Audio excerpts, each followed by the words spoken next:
अली, सबसे पहले तो मैं साद साहब से पूछना चाहूँगी कि साद साहब मुझे मिठाई भिजवा रहे हैं या मुझे मिठाई लेने के लिए इस्लामाबाद आना पड़ेगा? साद साहब बताएं प्लीज़।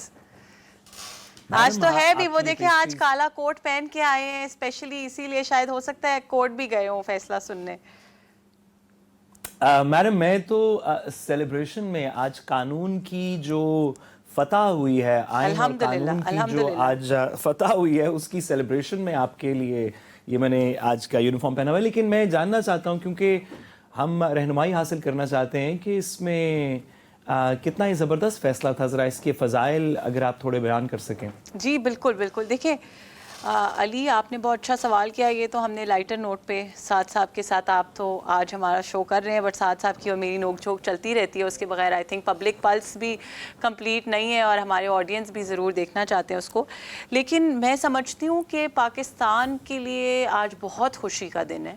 इससे मुझे कोई फ़र्क नहीं पड़ता कि ये पीटीआई की हार है या किसी और सियासी जमात की हार है। मेरा ये ख्याल है कि ये पाकिस्तान की जीत है, क्योंकि अगर हम ये प्रेसिडेंट सेट करते हैं और अगर हम इस तरह से, आज से पहले नहीं हुआ कभी भी, अगर इस तरह से हम फैसिलिटेट करते रहते लोगों को, टाइकून्स को फैसिलिटेट करते रहते, और अगर हमारे वज़ीर आज़म इस तरह की एक एक्टिविटी के अंदर मुलव्वस हैं और इस तरह की एक्टिविटी को उसका ख़ुद हिस्सा है, उसके अंदर आज मरीम नवाज़ साहिबा ने जैसे अपनी तकरीर में कहा, मुझे उनका वर्ड बड़ा पसंद आया। उन्होंने कहा कि रिश्वत लेते पकड़ा गया पाकिस्तान का वज़ीर आज़म। So it is very unfortunate. एक पुरानी बात और याद आ गई, small man in big offices वाली, कि जब आप ऐसे मनसब पे फायज़ हैं जहाँ आप पूरे मुल्क को चला रहे हैं, जहाँ आपके पास मुल्क की बागदौड़ है, जहाँ मुल्क की आवाम ने, वैसे इनको आवाम तो नहीं लाई थी, इनको जो लाए थे आजकल वो भी ज़ेर अताब हैं, लेकिन फिर भी चलो ले आए थे, जैसे भी लाए थे उस पोजीशन पे बिठा भी दिया तो आवाम की बेहतरी का सोच लेते।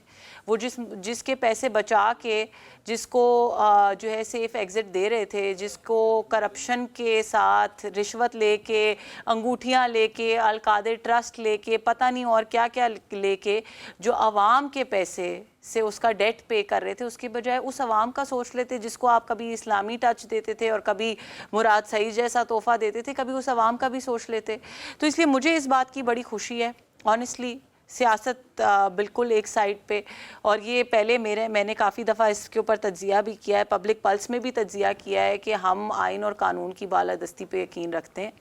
और दूसरी बात सबसे ज़रूरी ये है कि जो इनके मुज़ाकरात में भी, जब मुज़ाकरात की भी हम डिस्कशन करते थे तो मैंने हमेशा यही कहा कि जी मुज़ाकरात हो सकते हैं पब्लिक अफेयर्स के ऊपर, मुज़ाकरात हो सकते हैं हुकूमत के लिए, हुकूमत की पॉलिसी जो है आवाम के बेनिफिट में जो है, कमीशन बनाने पे हो सकते हैं और बहुत सारी चीज़ों पे हो सकते हैं। लेकिन इमरान खान की माफ़ी पे या इमरान खान की बरियत पे कोई मुज़ाकरात नहीं हो सकते, ना ढील होगी, ना डील अच्छा, होगी।